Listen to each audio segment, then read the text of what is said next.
Buenas tardes, ouvintes, tudo bem? Aqui é o Dr. João Garreta Prates, médico infectologista de plantão na sala de emergência, com mais um Derrube o Expert. Hoje eu tenho uma convidada. Oi, meu nome é Vanessa, sou residente aqui da Unifesp. E é um prazer estar com você, Vanessa. E temos a nossa ilustre plateia gigantesca. Vamos bater palmas. Muito bem. Temos mais um dia de plateia lotada aqui. Muito bem, hoje nós temos aquele bom e velho caso clínico em que a gente tenta quebrar as pernas minhas e da plateia. E eu tenho certeza que hoje vai ser o dia que eles vão conseguir, porque afinal de contas, no último foi por pouco, né? Então acho que essa é mais um dia que hoje vocês vão conseguir quebrar as pernas nossas aqui. Então eu vou pedir para a plateia, por favor, façam comentários, ajudem a discutir o diagnóstico diferencial, o microfone tá ali, só passar o microfone. E vamos nessa, Vanessinha, por favor. Manda ver. Então, o caso é de uma mulher de 63 anos. A paciente foi admitida na UTI com um quadro de febre, hipotensão e hiporexia. Há 5 meses antes dessa internação, ela teve um início de quadro de fraqueza, principalmente em musculatura proximal de braços e dispneia aos esforços. 4 meses antes da internação, houve uma internação anterior por piora desses sintomas. A fraqueza proximal há 5 meses. Isso. Certo. Nessa internação há 4 meses, ela tinha pápulas eritematosas e foliculares em região lateral do quadril. E tinha um aumento de CPK, estava 1856. Tá, então ela teve uma fraqueza proximal, 5 meses primeiro. E aí, junto com isso, ela tinha dispneia associada, é isso? Isso, dispneia aos esforços. Isso. Aí ela chegou a ser internada um mês depois, com um quadro semelhante, no qual também foi visto que ela tinha uma CPK aumentada. Então, uma miopatia, né? Então, vou colocar CPK aumentada. Então, ela tinha essa miopatia há 4 meses. Então, essa doença vem vindo lá de tempos atrás. Entendo que antes disso ela era uma pessoa, assim, não tinha nenhum sintoma novo, né? Então tudo começa 5 meses atrás com fraqueza proximal de braços, principalmente, não é isso? De membros superiores. Isso. E a dispneia, ok. Daí depois a CPK aumentada retorna com uma piora dos sintomas do quadro, com mais ou menos 4 meses ela é internada e ao mesmo tempo ela tinha umas lesões de pele, não é isso? Isso. Eram pápulas eritematosas e foliculares na região lateral do quadril. Foi feita biópsia dessa lesão. E na biópsia foi diagnosticado dermatomiosite. Perfeito. Então, quer dizer, deu para juntar aí um pouco dessa história de fraqueza com a pele, né? Tá bom. Então, aí pensaram em dermatomiosite. Beleza. Tá. Também foi feito ensaio de liberação de interferon alfa para micobactéria tuberculose, que veio negativo. Beleza, tem um IGRA de PATB negativo na ocasião. Eles podem ter considerado a possibilidade de que essas pápulas fossem um quadro reacional, alguma outra coisa, e falar, será que TB é um dos diagnósticos? Beleza. Então ela deve ter, imagina então que ela, naquela época, diagnosticaram a dermatomiosite nela, falaram, vamos tratar a senhora e vamos começar os remédios para tratar a dermatomiosite, é isso? Isso. Aí foi iniciado prednisona e azotioprina.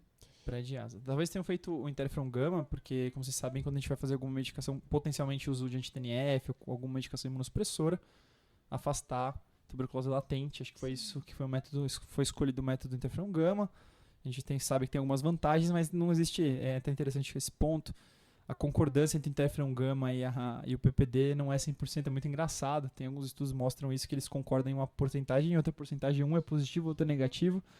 E o que isso quer dizer, né? E é difícil de responder essa pergunta, mas a gente entende que o interferon gama tem algumas vantagens de especificidade, principalmente em relação ao PPD. Negativo, maravilha, então eu posso dar imunossupressor, entre aspas, né? Posso dar imunossupressor sem me preocupar tanto com tuberculose latente nesse primeiro momento. Acho que por isso que foi feito esse teste nesse contexto que não era tão característico de TB, de uma maneira geral. Isso.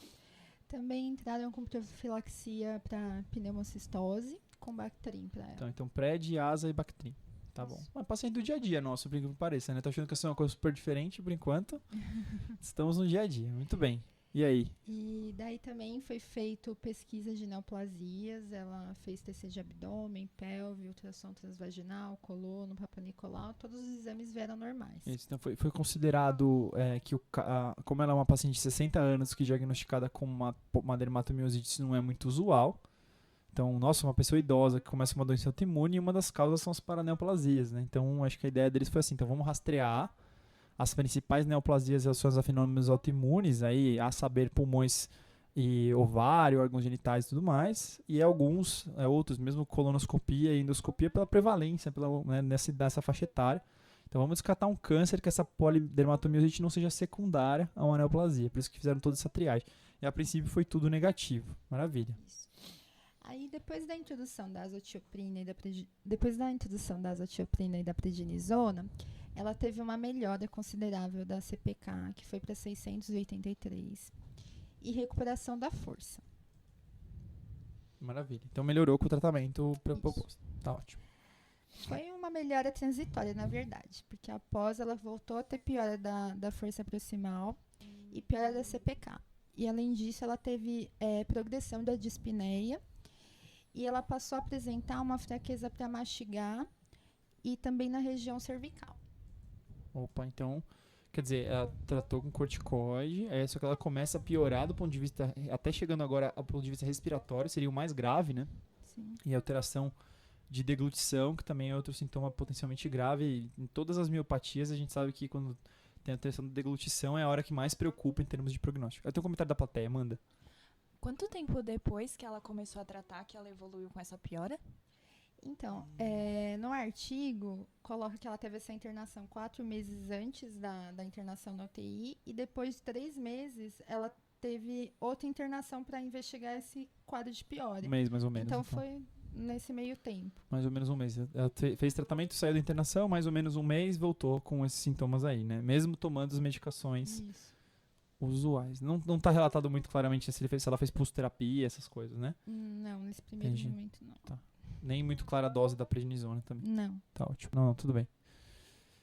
E então ela volta com esses sintomas aí. Piora da dispneia, alteração de deglutição. É isso? Isso. Alguma outra coisa? Não, foi só a piora da dispneia, alteração na deglutição e... Isso evoluindo falava ao longo de quanto tempo? Então, foi essa piora, né? entre uma internação e a outra. Entre uma internação e a outra. Então, mais ou menos um mês. Uma coisa subaguda crônica. Tá ótimo. Isso. Ela teve uma melhora importante aguda e depois foi liberada para casa. E foi piorando devagarzinho até chegar no hospital novamente. Perfeito. Muito bem. E aí? Aí nessa outra internação, eles pediram uma TC de tórax com contraste, que evidenciou uma opacidade em vidro fosco bilateral, sem consolidações. Então, peraí, segura aí, vamos lá. Aí começa a dificultar a nossa vida. Então, vamos entender aqui. Me fala uma coisa, ela não tinha nenhum antecedente pessoal importante antes disso, Vanessa, que tenha relatado aí na sua... Um AP importante ou tinha? Ou você vai chegar lá ainda? Ainda vou chegar lá. Tá bom. Então, mas, o que a gente tem agora é o seguinte. Então, uma senhora de 63 anos, não sabemos o antecedente pessoal, que vem com uma fraqueza proximal há 5 meses, sociedade de dispneia. Aí que, enfim, durando um bom tempo aí, um mês, um pouco mais, que ela descobre que, na verdade, ela tem uma dermatomiosite, né, pelos critérios que foram fechados aí, CPK, enfim, e o quadro cutâneo, que biópsia. Começa um tratamento prednisona, azatioprina, talvez ela tenha pulsado, talvez ela tenha recebido dose mais de corticoide, não sabemos direito, mas ela melhora, né? Passa um tempo, não sei, aí não tá muito claro no artigo se houve assim quer dizer, tá no ambulatório, vamos começar a diminuir o corticoide, daí ela piora de novo, isso poderia ser uma possibilidade, né? Ela poderia estar em diminuição de droga e voltar a piorar da doença autoimune dela, né? Essa é uma primeira possibilidade. Só que agora, o fato desse pedido de uma tomo, estou supondo aqui, sendo exames bem básicos, muito provavelmente ela devia ter com essa dispneia alguma hipoxemia, alguma alteração que parecia assim, olha, isso não é justificado por uma hipoventilação, né? Quer dizer, o músculo fraco dá dispneia, mas aí ele teria que ser acompanhado de uma hipercapnia, né? Seria acompanhado de uma insuficiência respiratória tipo 2, né? Aqui a ideia que parece será que tinha alguma doença no parênquima pulmonar que estava fazendo ela ficar doente? Ou mesmo cardíaca, né? Tinha uma dispneia, uma insuficiência respiratória tipo 1, uma alteração de membrana velocapilar, né? Quer dizer, tem alguma outra alteração que não só a parte muscular. Daí acho que foi isso que foi considerado, né? E daí o pedido da tomografia, acredito que seja bem relevante essa descrição, né? Quer dizer, eles foram atrás fizeram uma tomo de tórax, né? Imagina que para os médicos dela fazerem uma tomo de tórax é porque eles não achavam que a musculatura respiratória estava tão fraca que justificasse ela estar com dispneia, né? Então a gente pode estar falando em duas possibilidades. A gente pode estar falando de uma doença que já estava acontecendo há 5 meses e dava dispneia nela e a CPK veio por tabela, quer dizer, foi outra coisa. Muito embora tenha melhorado o corticoide, né? E enquanto ela estava no hospital. E agora ela tem, será que é a mesma doença que voltou nessa imagem do tórax aí, que você falou, tem vidro fosco bilateral, é isso que você falou? Isso. Né? Sem consolidação. Isso. É muito grande esse vidro fosco? É muito intenso? Tem imagem aí? Deixa eu ver. Então, pra quem não tá vendo aí, pros nossos ouvintes aí, põe no telão. Pros nossos ouvintes, a gente tem o vidro fosco bilateral importante, que é mais, deixa eu ver se é mais peribroncovascular ou não consigo ver direito, peraí. Eu acho que tem uma característica mais peribroncovascular, mas é difuso, né, por todas as áreas do parênquima pulmonar. Mas ele não é tão intenso, eu não sei, é um difuso, mas não é nem tão extenso assim. Pô, tem áreas normais e áreas com vidro fosco, mas é todo o pulmão, praticamente tem algum lobo, todos os lobos estão acometidos. Ok, não tem mais nada alterado. Então, aí é que essa questão, né? Será que isso daí, existe a possibilidade de ser uma doença, essa doença que já estava cometendo antes, essa pessoa? Será que isso é um componente de uma síndrome relacionada à doença autoimune dela? Quer dizer, ela piorou agora com o quadro respiratório? Existe associação dessas doenças com as doenças autoimunes respiratórias? Será que é isso, né? Será que não tem nada a ver essa primeira dispneia, fraqueza e tal com esse quadro de agora? Na verdade, ela tem um quadro agudo e que evoluiu ao longo de algumas semanas. Eu acho que o que dificulta é a gente não ter tanta certeza que naquele primeiro começo, né, aquela dispneia, será que era alguma coisa já significativa? Não sabemos. De um modo geral, vidro fosco apenas, né? Não esperaria que tivesse 5 meses de evolução, corticoide, quer dizer, a gente esperaria se fosse uma doença tipo, vamos dar um exemplo, pneumonia intersticial idiopática, ou a mesma pneumonia de hipersensibilidade, sei lá, tô chutando aqui, que dá uma doença intersticial pulmonar. Eu não esperaria que 5 meses depois, ou só 3, 4 meses depois, tivesse nada no pulmão só vidro fosco. A gente esperaria mais alterações, talvez alguma coisa fibrótica, uma coisa mais crônica. Será que isso é um quadro agudo que veio agora, logo depois que ela começou a usar o imunossupressor? E aí a gente estaria falando de uma doença relacionada à imunossupressão. Uma doença infecciosa, por exemplo, relacionada à imunossupressão. Essa é uma possibilidade. A gente vai ter mais sinais e tudo mais, claro, né? Mas veja que coisa interessante. Vidro fosco bilateral. Quando a gente ouve vidro fosco bilateral na infecto com dispneia subaguda crônica, a gente pensa em pneumocistose, vem na cabeça esse PCP. O PCP faz isso mesmo, né? Vidro fosco bilateral, né, associado ao uso de corticoide, como grande fator nesse caso seria, né, a asa também, mas o corticoide é o mais importante, e que tem essa evolução subaguda crônica, que a pessoa não está tão assim, vamos dizer, a gente vai ver em exame físico, mas ela não está tão febril, não está tão séptica, essa geral não é tão ruim, é mais a dispneia que chama atenção, né, e é uma possibilidade. Outra possibilidade é, conforme o tempo de evolução, eu não tenho certeza se é muito claro, não está tão claro isso, mas se fosse um tempo de evolução bem curto, faz uns 4, 5 dias ela está com muita febre, né? Será que isso não é uma influenza? Será que isso não é uma infecção viral também? Pode dar vidro fosco bilateral, né? É uma possibilidade. Outra coisa, e aí das infecciosas é complicado porque um monte de coisa, vidro fosco é aquilo que o radiologista fala assim, sei lá, tem alvéolo preenchido por alguma coisa. O que é? Não faço ideia. Pode ser isso, pode ser aquilo outro. Então aqui fica um pouco difícil, a gente vai tentar caracterizar um pouco melhor o tempo de evolução para tentar encaixar nossas doenças nesse tempo de evolução, né? É a mesma doença, 5 meses? Não sei, acho que não. É uma doença de 1 mês? Pode ser. É um imunossuprimido? É. Isso é doença de base dele que voltou e tem a ver com o pulmão agora? Ou isso é uma doença nova infecciosa que não tem nada a ver? Né? São possibilidades que a gente tem que considerar. O pulmão como alvo de evento adverso de remédio não é uma coisa comum. Tem um ou outro remédio que gosta de mexer com o pulmão, a saber, amiodarona, nitrofrantoína, e dentre os antibióticos, né, nitrofrantoína. E se vocês lembrarem um pouquinho, a linezolida é uma droga que às vezes adapta, às vezes tem alguma coisa pulmonar. Lembra daptomicina, infiltrado pulmonar? Raro, né? Tudo coisas excepcionais, tô comentando aqui, tá? Mas tem alguns antibióticos que têm uma toxicidade pulmonar. Tem um site chamado Pneumotox, pra quem quiser olhar e checar. Existem medicamentos que dão toxicidade pulmonar. O amiodarona, pessoal, é muito legal, porque dá tudo. É um negócio que dá tudo tipo de lesão pulmonar. E a nitrofrantoína também. Então, às vezes tem uma pneumonia intersticial, você tira a amiodarona e o cara melhora, né? A gente não sabe nada dos medicamentos, não sabe nada sobre nada do passado dela. Só tô jogando aqui algumas coisas que existem. Então, eu tô aqui no começo montando a minha hipótese aqui. Eu tô na dúvida entre... Não tá totalmente claro pra mim que esse quadro não é o mesmo quadro, né, que vem há algum tempo. Essa primeira dispneia dela, será que era alguma coisa? Ou talvez não seja nada. Mas me chama mais atenção pensando que é um mês, mais ou menos, de um quadro subagudo crônico e dispneia é o principal sintoma. A gente vai ver se tem febre, vai ver se tem mais coisas, né? A doença de base dela parece que piorou concomitantemente, então a gente não sabe se a doença piorou porque tá em atividade, então o pulmão também pode ser atividade, ou se o pulmão tá doente por uma outra coisa. Acho que são as duas. A gente vai trabalhar um pouco com as duas vertentes aí ao longo da nossa discussão. Mas aí, o que mais você tem de informação pra gente? Vamos lá. A função renal dela também não tinha nenhuma alteração. A função renal dela não tinha alteração. E foi feito um estudo da disfagia, que foi diagnosticado uma disfagia leve e sem sinais de broncoaspiração. Então a disfagia não era uma coisa muito importante. Perfeito. Como ela manteve a fraqueza proximal mesmo com o tratamento da dermatomiosite, eles pensaram no diagnóstico de miopatia córtico-induzido e pediram mais exames. A gente sabe, isso é uma coisa interessante, e aí começa a enrolar um pouco a vida. Imagino que o reumato deve sofrer com isso, né? Porque o músculo, ele pode evoluir com fraqueza pelo corticoide, olha que maravilha. Aí você tá tratando um cara para fraqueza com corticoide, ele que tá com fraqueza, será que é o corticoide? Não é o mais comum, acho que deve ser considerado, viu? Mas ele acaba sendo um diagnóstico de exclusão, essas miopatias por corticoide. Assim como a psicose por corticoide e outras coisas desse tipo, eles acabam ficando meio como, sabe, secundários aí na história. A gente não pensa primariamente nisso, mas, enfim. Vamos ver o que eles fizeram para refinar um pouco mais o diagnóstico, né? Porque a gente não tem o exame neurológico nosso, né? Então é legal caracterizar bem se isso daí é fraqueza muscular mesmo, se não é outra coisa, se não tem alguma localização que aponte uma topografia neurológica, talvez, tem alguma coisa a mais. A outra coisa, isso é realmente uma lesão muscular ou ela é uma lesão da junção neuromuscular?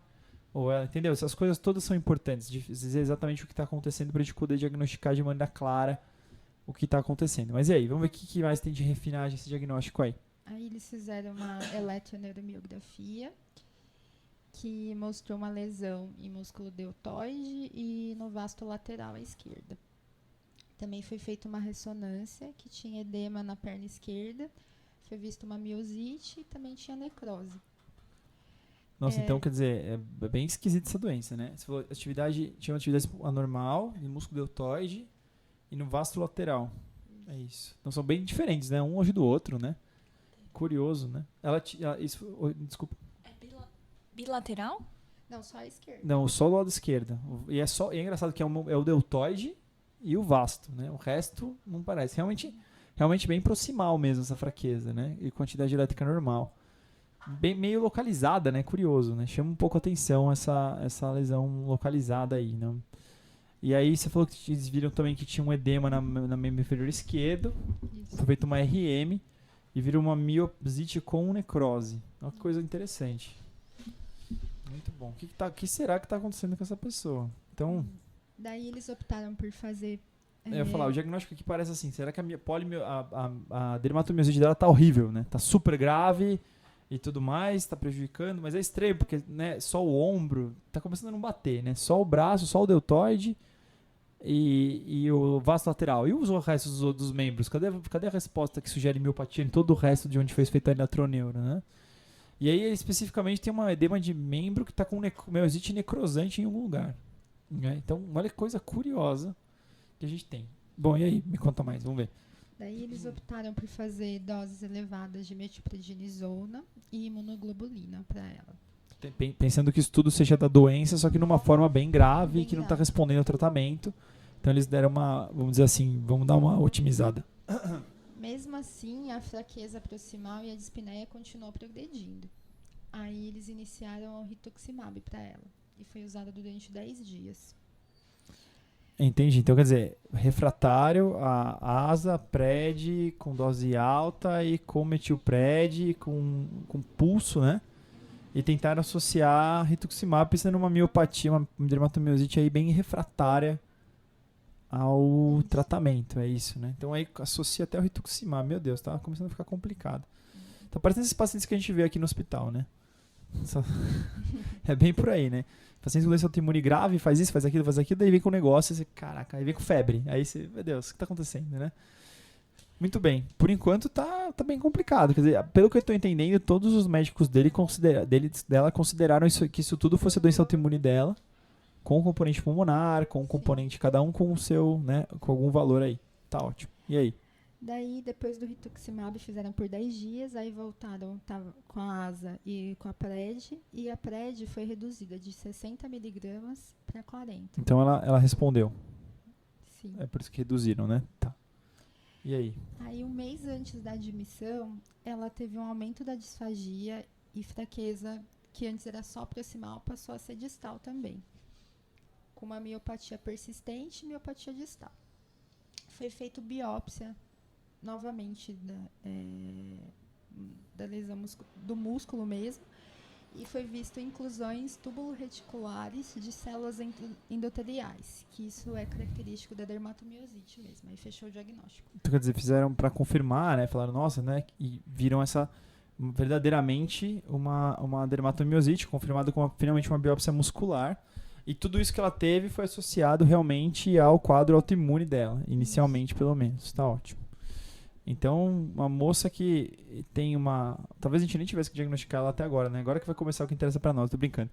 Mas uma paciente que tem uma doença autoimune difícil controle, chega a usar um rituximab, que é um anticorpo anti-CD20, pra quem não conhece. Então, é um super depletor de resposta imune, especialmente no que diz respeito ao linfócito B, né? Então, é pra gente ficar bem atento. Se a gente for se recordar, uma das doenças clássicas que reativa com rituximab é a hepatite B. Não sei se vocês já ouviram falar disso, mas a hepatite B tem que ser super bem descartada e inclusive aqueles pacientes que têm cura, mas com anti-HBC positivo, há uma discussão se você deve até fazer alguma coisa diferente com eles, sabe? Contatos curados de hepatite B, porque na verdade a cura da hepatite B é até discutível, se você só não é um equilíbrio aí imunológico, né?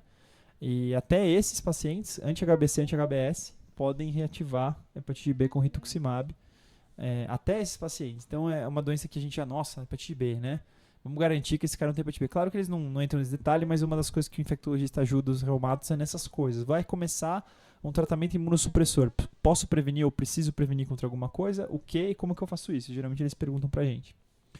Tá bom, então aí a doença autoimune confirmada com biópsia muscular, coisa complicada, tratou, foi, voltou, tratou, foi, voltou. E aí... Tá, e aí aconteceu alguma coisa diferente com ela, imagino, por isso que nós estamos aqui discutindo esse caso, né? E aí?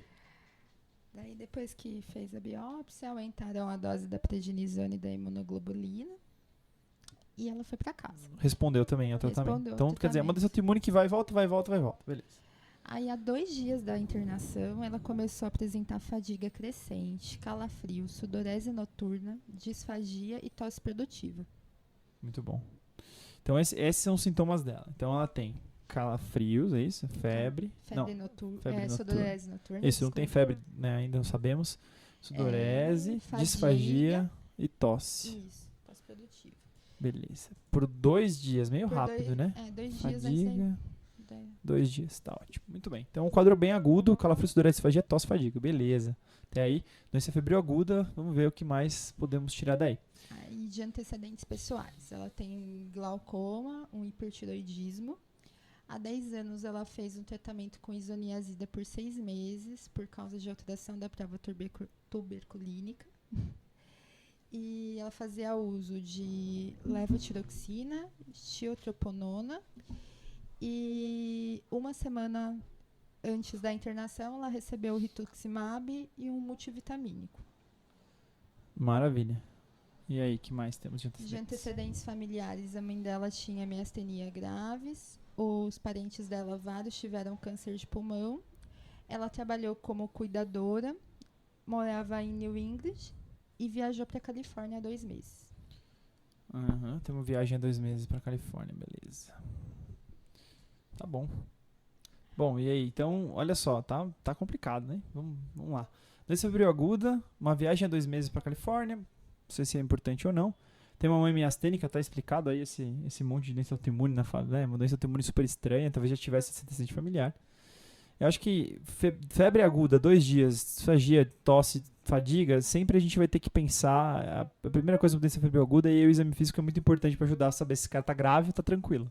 Acho que essa é a grande sacada. Após dar alta, ficar tranquilo, rever daqui a um tempo, ou agora a coisa tá feia e esse cara vai ficar internado. Porque doença febril aguda é assim, a gente não vai saber exatamente o que é na hora.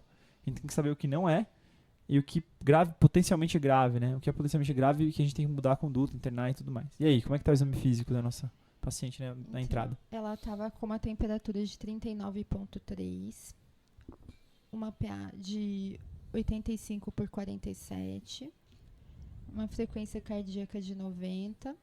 Ela chegou saturando 87 e aí com o O2 variando de 3 a 6 litros no catéter foi para 93. Ela tinha murmúrio vesicular presente, com estertores em base. A força muscular dela era grau 4 em membros superiores, grau 4 em perna proximal e grau 5 em membro inferior distal. Os reflexos eram hipoativos em braços e joelhos e normais em tornozelos. Foi feito um raio-x de tórax que mostrava opacidade irregulares em base esquerda. Então, quer dizer, um quadro febril agudo, com um exame laboratorial, desculpa, um exame físico e um exame radiológico falando, olha, pneumonia, né, com filtrado na base e tal, e associado a uma fraqueza. A gente sabe que quadros infecciosos descompensam a doença de base, ou então talvez ela tenha ficado com fraqueza na alta mesmo, 4 de 5, nem é uma força tão prejudicada, talvez ela tenha saído com essa fraqueza. É uma coisa interessante perguntar às vezes pro doente, né, como é que você saiu do hospital em relação à fraqueza? Tá igual, né, e tá desaturando, né, e potência febril, né? Então, imagino que ela tivesse um aumento da frequência respiratória, então ela vai ser uma paciente candidata a ser tratada como uma sepse, né, um quadro séptico, potencialmente sepse grave, aí nos critérios antigos, ou aí o nosso Quicksilva de 2, né, hipotência mais taquipneica, com certeza ela tava, e não tem a frequência respiratória não tá daí, mas estou certo que ela tava com essa saturação de 80 e pouco de taquipneica. Então ela, inicialmente, tratada como sepse, e a gente acaba deixando aquele corticoidezinho 1mg por quilo, né, para doença autoimune não piorar, né, como uma coisa nossa mesmo do dia a dia, emergência da reumato, né, como 1mg por quilo chama o reumato. A gente brinca, né. Então, a gente começaria antibiótico amplo espectro para ela, colheria as hemoculturas, poderia começar o corticoide, ela eventualmente pode precisar de droga vasoativa, temos que ver, né, como é que ela vai evoluir, porque está em potência, né, tal. E a gente, por enquanto, creio que seria essa a nossa conduta inicial. Aqui o quadro tem que ser considerado como um quadro séptico e de foco pulmonar, e não tem muito mais ciência do que isso não. E aí, Ivan, Foi exatamente isso. Eles deixaram a metilprednisona, entraram com vanco e cefepime, ela precisou de droga vasoativa, suspenderam a azatioprina e substituíram o Bactrim por Atovacona. Atovacone. Maravilha. A pressão dela melhorou. Com a Nora também fizeram metildopa. Ela saiu da UTI. Ela ainda ficou precisando do catéter GO2, só que foi reduzido para 1 litro. E foi pedido uma nova TC de tórax para ela. Nessa mostrou consolidações em lobo inferior bilateral e língula, espessamento pleural, reticulações subpleurais e principalmente em porção inferior. No estudo da disfagia, foi vista uma disfagia moderada com traços já de broncoaspiração. Interessante esse quadro, né, que rapidamente ela, tem muitas consolidações, tem um raio-x primeiro, parece uma pneumonia na base direita, né? E secundariamente, base esquerda, desculpa, enfim. Bom, e aí a gente trata com pneumonia e você fala, só fazer uma tomo, e na tomo tem várias consolidações nas bases, você fala, né, que curioso o que está acontecendo. Uma hipótese simples aí poderia ser a aspiração, e realmente ela tem aspiração crônica, de repente é isso que está fazendo ela ter vários infiltrados. A outra coisa é que o quadro é tão agudo, que evolui tão rápido com a respiratória, né, porque dá para considerar uma etiologia viral aí. Quem falou que isso não pode ser influenza, né? Uma gripe é um quadro agudo, com febre, com tosse, fadiga e tal. Febrão, 2 dias evolui para a respiratória, né? Bem característico de influenza isso. Para quem viu a epidemia de influenza, é uma evolução bem rápida, febril, aguda, assim, e que causa essa evolução, assim, 24, 48 horas para a respiratória, que o paciente pode até precisar de UTI, tubo e tal, né? E a gente viu muitos pacientes ter esses sintomas como se fosse quase um choque séptico mesmo, com influenza. Muito embora tende a ser mais pulmonar e menos sistêmico, assim, nem tanto choque, mas pode acontecer, assim como bactéria e vírus. Não acho que seria errado você estar no inverno aqui e tratar essa mulher como influenza também. Cefepime, Vanco e, por que não, Tamiflu e isolamento respiratório, né? E por que não pesquisa de vírus respiratórios, porque afinal de contas a gente tem mais do que apenas influenza. Se vocês olharem os números do Ministério da Saúde para esse ano, a maior parte dos casos de síndrome respiratória aguda grave confirmados, a gente tinha um monte de cinza para confirmar ainda, foram de vírus sincicial respiratório. Então, mais da metade. Então, assim, será que não é o VSR? Quer dizer, parece influenza, mas não é. Então, deve ser considerada a etiologia viral também nesse contexto, tá? Não parece... O que isso não parece? Isso não parece TB, isso não parece pneumocistose, quer dizer, não é um quadro crônico, não é arrastado. Perda de peso, por exemplo, não era um sintoma. A dispneia não é de 20 dias, é de 2 dias. Então, tudo isso fala contra quadros crônicos de imunossuprimido, entendeu? Um diagnóstico diferencial com uma etiologia de pneumonia que pode não ir bem, que é muito importante em imunossuprimido, é a legionela. A legionela faz uma pneumonia com característica de pneumonia mesmo, não é nem sempre aquela cara de pneumonia atípica, não é.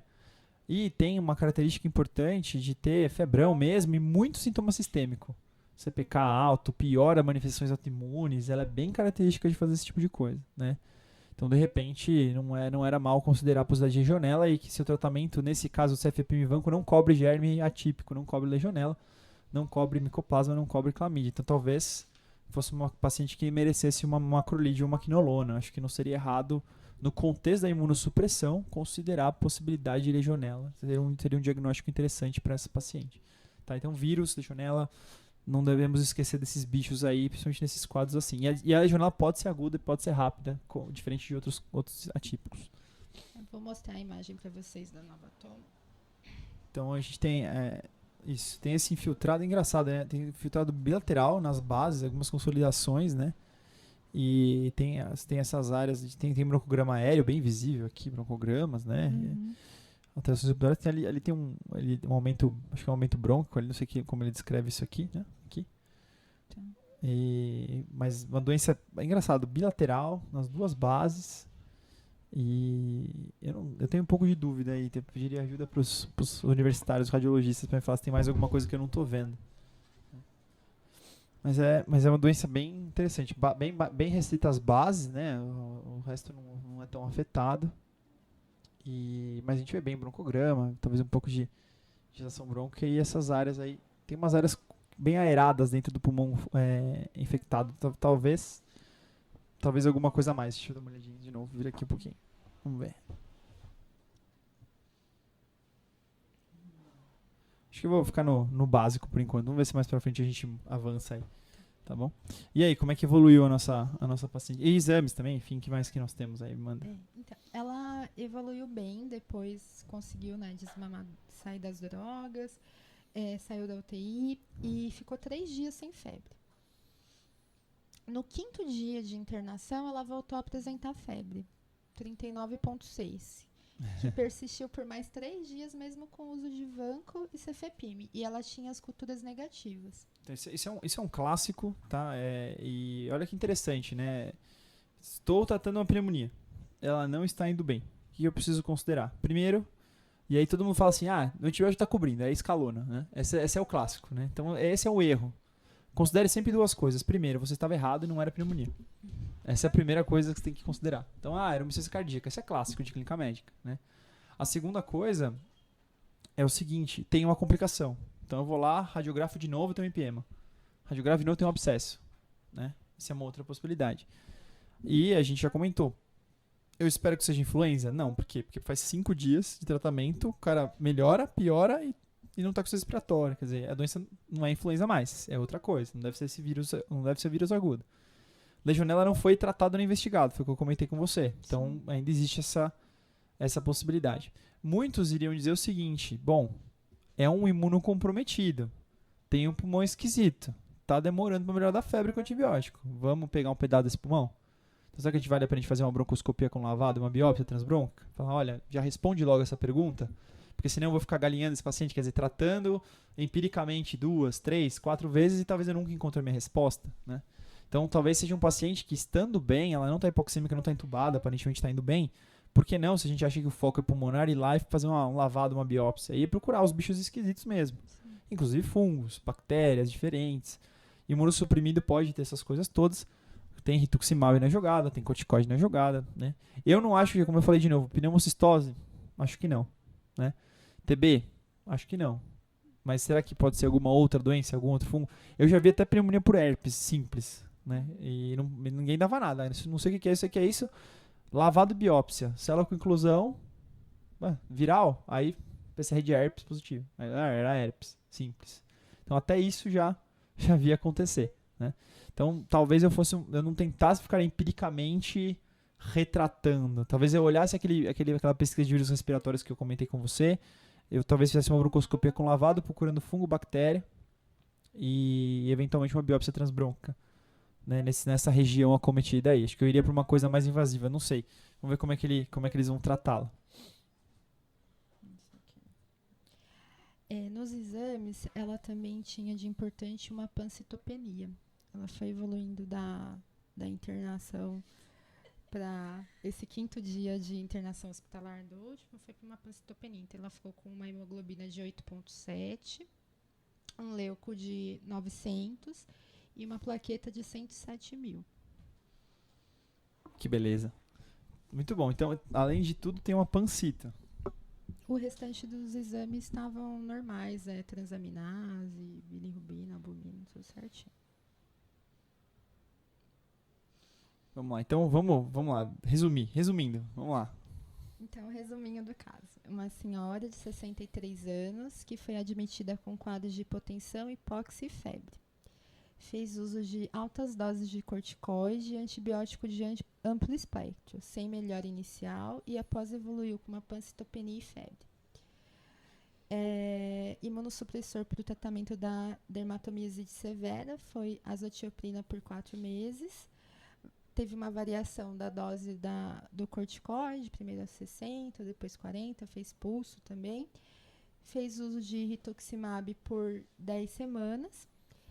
E tinha história de TB latente há 10 anos, tratada com isoniazida, e fez uso de Bactrim. Muito interessante esse caso. Então, o legal é que você pensar assim, né? Então, é uma paciente imunossuprimida, tem droga para ter imunossupressão, para ter doença esquisita, tem rituximab, imunossupressor que dá um tempão de imunossupressão prolongada após o seu uso. É uma paciente que pode ter vários tipos de doença aí, né? Dentre elas, a gente pensa muito mais infecciosas, até porque chegou a ter um quadro séptico, né? Das infecções que dão um quadro séptico, que não, eu vou falar assim, que não são as bactérias clássicas, né? Não tem tantas assim, né? De uma maneira geral. Então você não espera que tuberculose cause sinais de sepsis e choque. A gente não vê isso todo dia. A gente nem pensa nisso. É muito excepcional. Tem um bicho esquisito que tem no Brasil, é importantíssimo, que a gente não faz diagnóstico, que é muito difícil de diagnosticar, chama histoplasmose. Histoplasma. A histoplasmose disseminada, que acomete pacientes que estão em uso de imunossupressor e anti-TNF, essas coisas, ela pode começar com um quadro pulmonar, pode ser agudo, pode ser séptico e dá pancito, que acomete medula óssea como um órgão-alvo, né?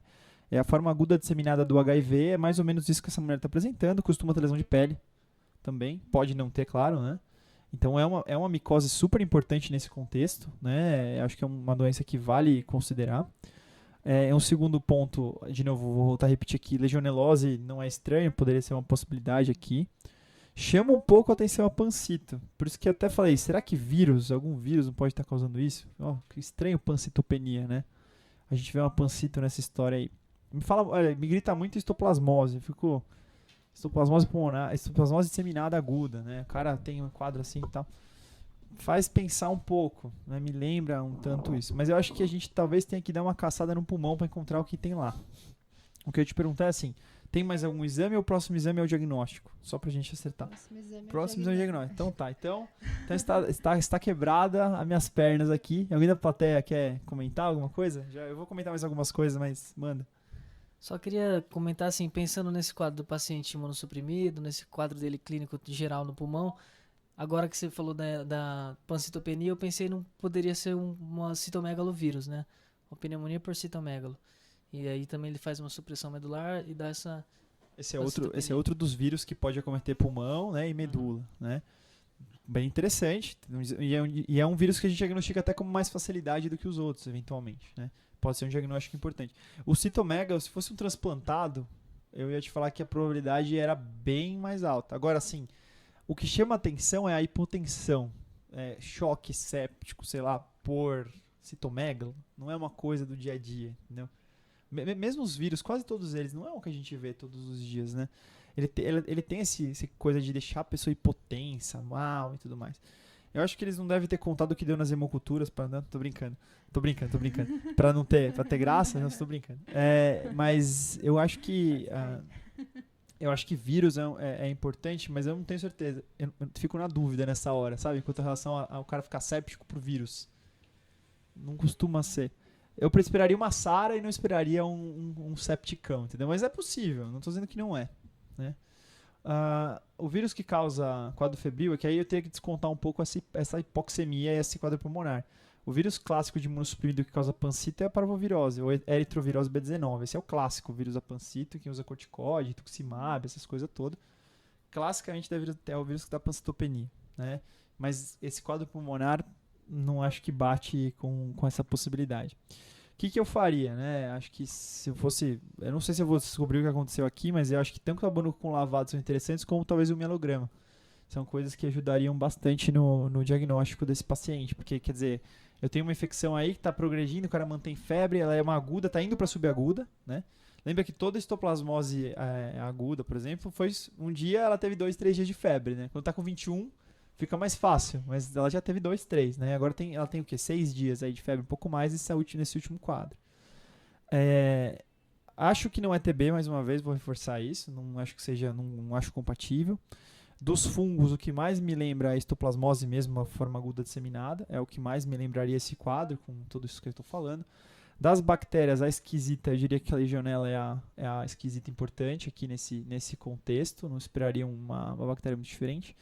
E dos vírus, o Fred colocou muito bem o citomegalo como um vírus importante nesse contexto, né? E assim, existe uma pequena possibilidade disso não ser infeccioso. Eu acho que porque nós estamos aqui discutindo casos do infectologistas, né?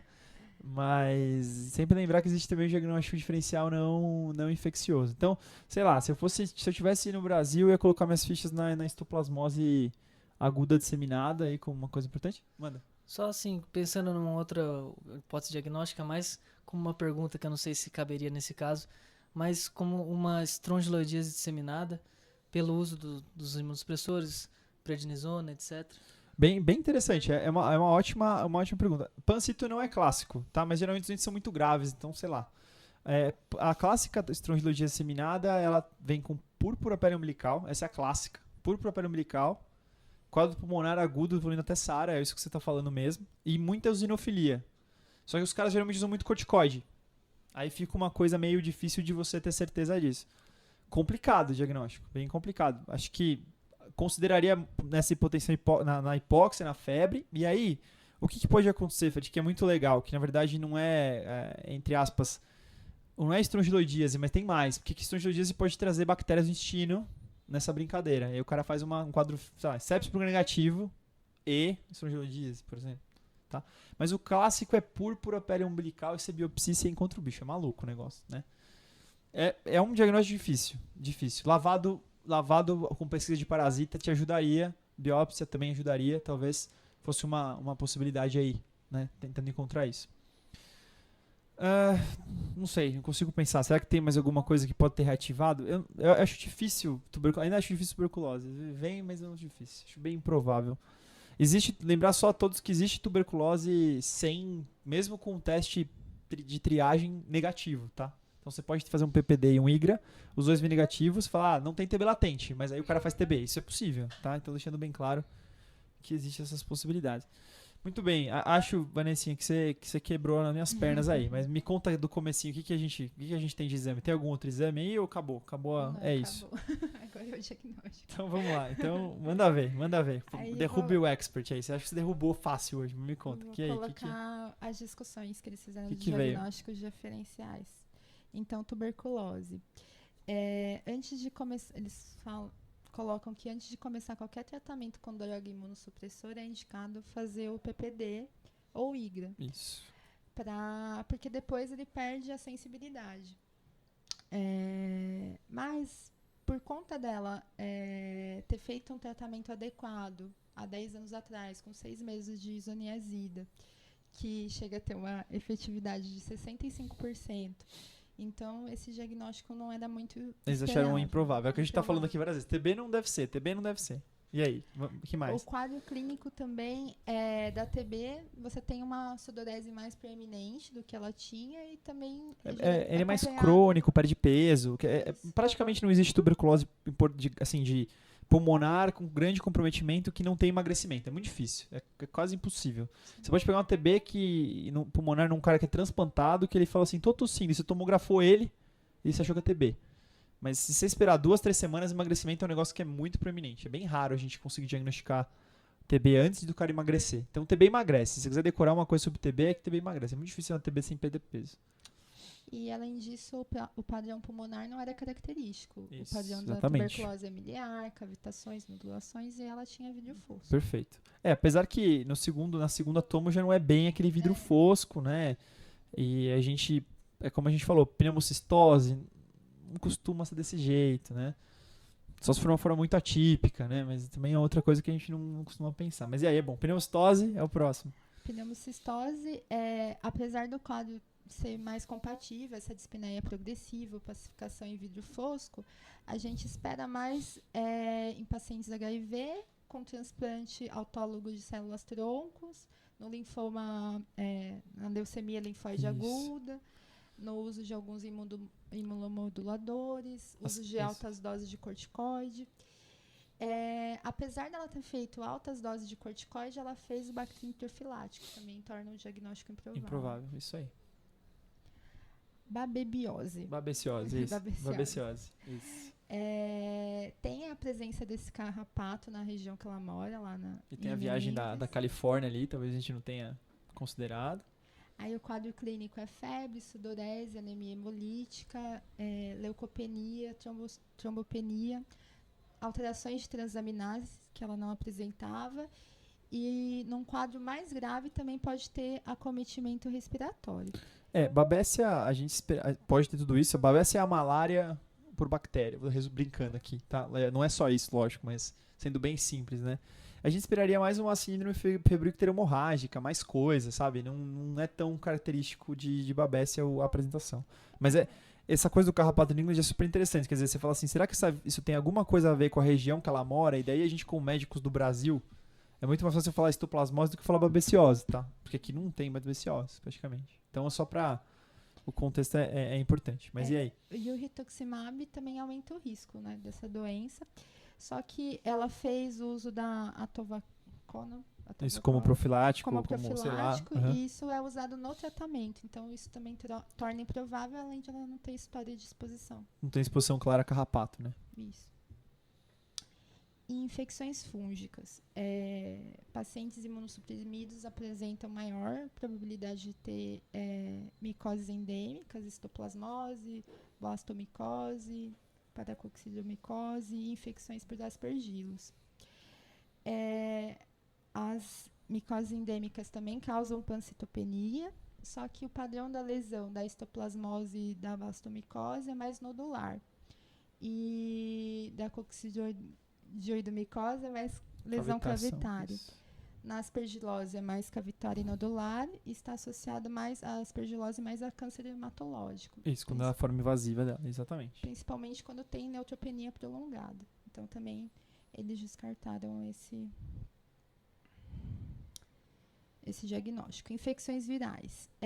Ela foi feito testes de influenza A e B que vieram negativos. Como a gente achou importante, né? Sim. Porque essa hipoxemia foi muito rapidamente progressiva. Aí também eles falam que seria importante ter pesquisado vírus sincicial respiratório, adenovírus, metapneumovírus. Eu tô feliz porque a gente tá meio parecido com o New England aqui, né? Eu tô gostando disso, me dando um orgulhinho aqui. E o adenovírus, ele dá febre, também tem imagem em vidro fosco, mas também tem alteração de transaminases. E o que fala contra é que ela não tinha nenhuma alteração no trato gastrointestinal, não tinha conjuntivite. O herpes vírus e a varicela zoster, ela também tem na forma disseminada, mas tem menos probabilidade de pancitopenia. E o Epstein-Barr geralmente está associado também a um quadro de amidalite, que ela não tinha. Isso não tinha síndrome da mono, né? Só tinha isso daí. CMV. Tanto na forma primária como na reativação são comuns nos imunossuprimidos. E as manifestações comuns é a pancitopenia, hepatite, retinite, pneumonite, colite ou gastrite com lesões ulcerativas. A pneumonite a gente vê tosse, febre, imagem e opacidade em vidro fosco. O quadro inicial seria uma pneumonia por aspiração que complicou por CMV, adquirido durante essas internações que ela teve. Foi realizado um PCR no sangue e cultura no lavado bronquioalveolar, que vieram positivos para CMV. Aê, muito bom, muito bom. Muito interessante. Então, olha só, bacana isso, porque, na verdade, o quadro séptico dela era uma coisa, e depois ela fez um novo quadro febril, e aí que a gente, de novo, não era o antibiótico, não era a pneumonia, o pulmão atrapalhou, entre aspas. Na verdade, aquilo ali provavelmente já teve uma pneumonia aspirativa, bactéria, quase morreu de pneumonia bacteriana, provavelmente. E daí a segunda febre dela era uma outra coisa, que a gente podia ter muito bem escalonado antibiótico 3 vezes e não ia fazer nenhuma diferença. Você vê como é importante vírus, né? A gente não valoriza, né? Como a gente falou, pesquisa de vírus respiratórios. Quantos hospitais têm pesquisa de vírus respiratórios, né? E quantos convênios cobrem painel de vírus respiratórios? Nenhum, né? Então, os vírus são super importantes. Já vi um quadro bem parecido com isso que era herpes, que a gente não diagnostica se não for atrás com painel viral. O citomegalo tem vantagem de a gente ter lá antigenemia, não sei o quê, mas eu tenho certeza que a antigenemia esse paciente ia ser negativa, porque eu tinha 900 leucócitos. Então, a chance de você pegar um citomegalo com quase nenhum neutrófilo ali era muito baixa. Então, você ia precisar de carga viral. E aí, eventualmente, a gente ia ter dificuldades grandes para fazer esse diagnóstico se não fosse pensado, porque como é que você ia argumentar que você precisa de um PCR de CMV nesse paciente? É como não é fácil, né? Mas muito bom, Fred, putz, excelente, é isso mesmo, um quadro viral sistêmico, um pancito, que na verdade, em primeiro momento, o séptico não era do mesmo quadro, era um segundo quadro. E que citomegalo rápido, né, que reativou com uma maneira aguda, assim, né? Seria interessante saber se ela tinha, isso é uma outra coisa, saber se ela tinha sorologia positiva para CMV lá atrás, talvez fosse uma coisa, um dado que ajudaria a gente a considerar essa hipótese diagnóstica para o nosso paciente. Mas é interessante, o quadro pulmonar com pancito. Acho muito legal, acho que é um caso excelente, discussão muito boa. Fiquei feliz que a gente está tipo New England aqui, né? Estamos discutindo os mesmos diagnósticos diferenciais aqui, né? E correndo atrás das dúvidas e dos problemas.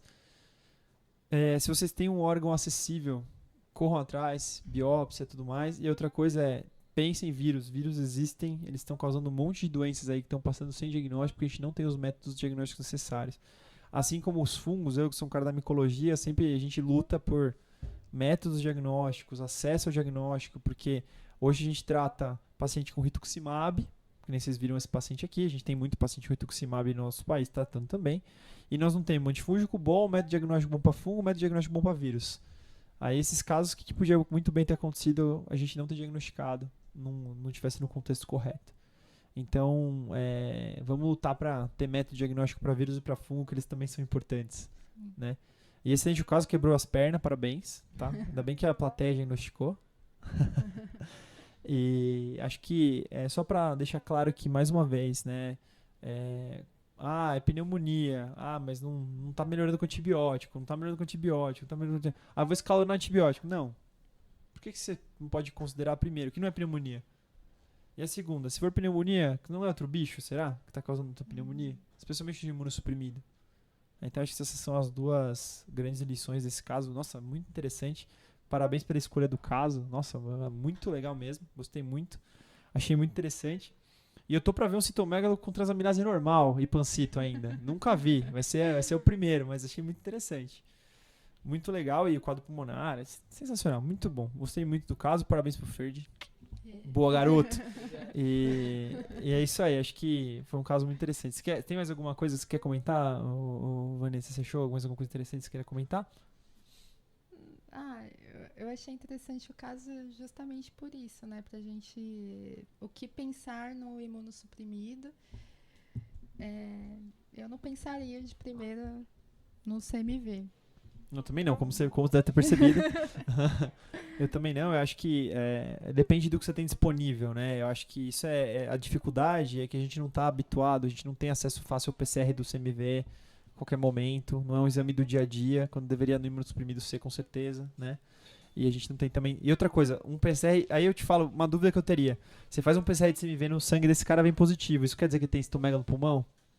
Não, é controverso, super controverso, né? Então, na verdade, o sangue não quer dizer nada. E aí o que eu falei pra você, de repente o mielograma, e não tem aí no caso, mas eu sinceramente não ficaria satisfeito só com o PCR. Eu ia querer um mielo falando assim, olha, tem alteração citopática de CMV aqui. Porque o que acontece? Você pode ter cargas virais pro CMV e todos os vírus da família do herpes em qualquer sinal de situação de imunossupressão.